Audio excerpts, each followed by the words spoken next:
Yun, shoutout sa mga nambabas sa misis ko dyan, So, wala kayong alam sa istorya, no? So, sa mga nagsasabing, dapat iwanan ko na daw yan si Mama Col dahil ganito lang yung lagi kong, ganito lang yung lagi kong sinasapit tuwing nagkakaroon kami ng hindi pagkakaunawaan. So, sa totoo lang, maling-mali kayo, no? So, nangyari lang to lahat kasi meron kayong hindi naiintindihan na kami lang nakakaintindi. So, unang-una, lambing lang niya kasi to, no? Tapos, di mga nung isang araw napanood nyo naman sa live yung ginawa niya sa akin. So, yung mga nakikita nyo na yan. So, doon ko talaga napatunayan na grabe pala, sobrang sweet pala talaga niya. So, ginagawa lang pala niya to para maipakita yung yun talagang pagmamahal niya sa akin. Kasi guys, nung ginawa niya lahat to, doon ko naramdaman yung talagang grabe na appreciate ko talaga yung yung pagmamahal niya sa akin. Kasi pagkatapos niyang ipaghahataw sa akin lahat yun, grabe, niyakap niya ako tapos nag-sorry siya sa akin ng talagang ramdam na ramdam ko talaga guys yung yung sincerity sa puso niya. Talaga malalango pala yung pagka-sweet ng isang tao pagka may ginawa siya sa'yo tapos nag-sorry siya, grabe. Tapos guys, yung sinasabi niyo na araw-araw naman sa akin ginagawa to, okay lang yun kasi guys, nararamdaman ko talaga guys, doon ko nararamdaman yung pagmamahal niya. Tapos tulad nung nakaraang araw, talaga binalibag sa akin yung sira namin TV. Dito, tumama dito yung sira namin TV. Kasi nga ayaw gumana nun. Ayaw talaga gumana, di ba? Alam niyo yung mga TV, yung mga pinupukpok pa bago umandar. Yung kasi mahina yung basta may sira na kasi TV namin na yun eh. Ibinangag niya dito sa ulo ko, grabe. Pero 3 days akong nun, na pinasitis scan naman ako. Oh, 'di ba? Doon pa lang nakita mo napaka-caring niya. Pinasitis scan naman ako tapos talagang nawalan ako ng malay siguro dahil sa lambing niya. Tapos grabe nasa ICU pala ako nasa ICU ko. So, syempre, nagkaroon ng internal bleeding sa loob sa medyo napasobra ng konti yung pagka-sweet niya pero okay lang. Tapos doon ko naman naramdaman daddy na lumapit siya sa akin. Sabi niya, gano'n gumagana na yung TV. Oh, di ba? Gumana yung TV dahil nung binag lang sa ulo ko. Dahil napaka-resourceful niya. Alam niya kasi banding talaga namin. Nanonood kami ng TV. Di ba? Nagawa niya ng paraan kung paano uli kami magkakaroon ng banding. Ngayon, doon nung nakalabas na kami, nanonood kami ng TV, nanonood ng TV. Nag-ready siya ng snacks. Nag-ready siya ng snacks. O, diba? Doon pa lang. Ramdam na ramdam ko talaga. Nag-uumapaw talaga yung pagmamahal sa akin ng asawa ko na to ako. Tapos, di kain kami. Grabe, akala ko maketchup yung kinain namin. Lumalabas na pala yung mga dugo sa bibig ko. Kunat naman ito, mami. Akala ko chips kasi mga patatas yung nasa mangkok eh. Hugot kong ganun. May nginunguya na pala akong 3 blade. So, yun. Sabi ko, ba't may blade dito?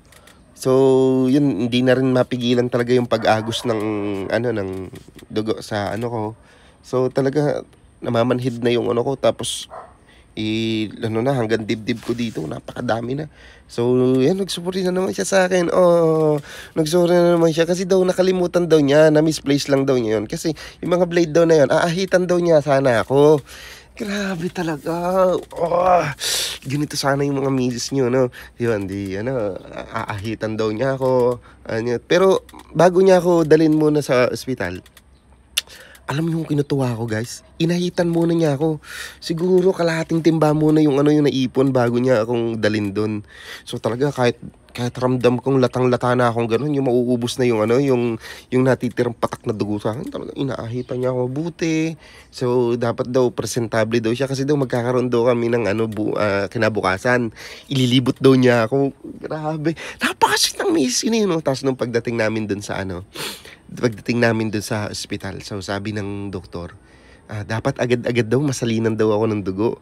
So kailangan ko daw ng 16 bags kasi ang dami daw nawala sa akin kasi nga nginunguya ako ng nginunguya na ganoon, pakahapdi na ng dila ko, yung buong bunganga ko, talaga lumabas na yung maraming dugo. Pero nung pagdating namin ng ospital, grabe, doon ko naisip na nag-i-invest siya para sa future namin.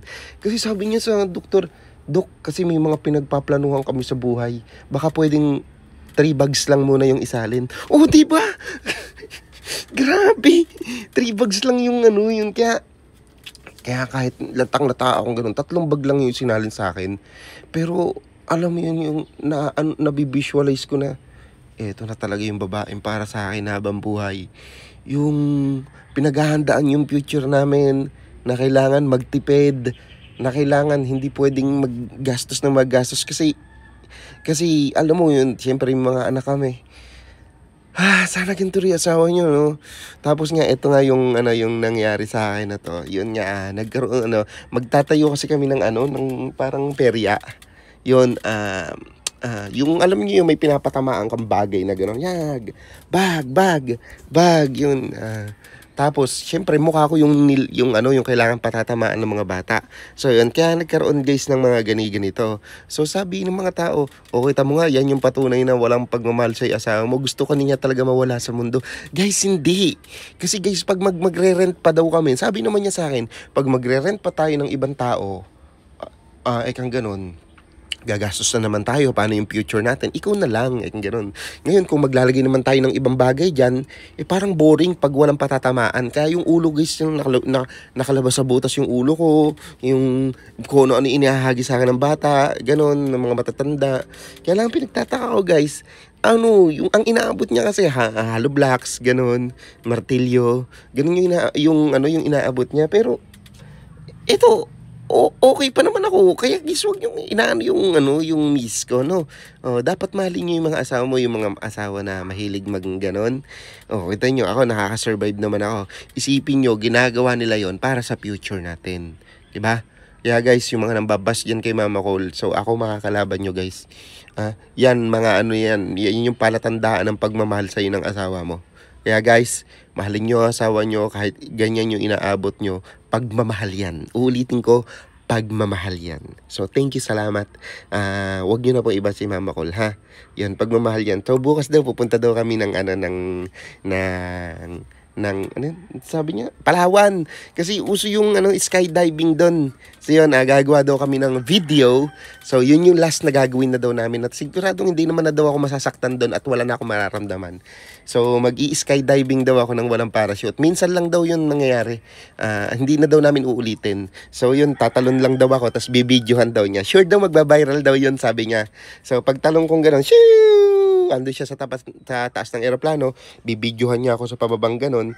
So, yun, minsan lang daw mangyayari yun. So, pumayag naman ako, kasi last na raw yun na gagawin niya. And sigurado daw, pag nag-viral daw yun, so, kikita kami ng maraming pera. So, yun guys, mahalin po natin asawa natin, nakita nyo, para sa future lahat ng gusto niya at ganun kanya kamahal. Yun yung patunay na tatapusin na niya lahat ng mga ginagawa niya sa akin at wala nang bash na mangyayari, ha. So kita-kita po tayo sa Palawan. So mag-i-skydiving daw po ako doon. So walang parachute. So at least once na lang daw yun. Last, yun na daw yung pinaka-last at bibidyohan daw niya para mag-viral. So yun, thank you so much guys. Maraming salamat. Mahalin natin ang pamilya natin.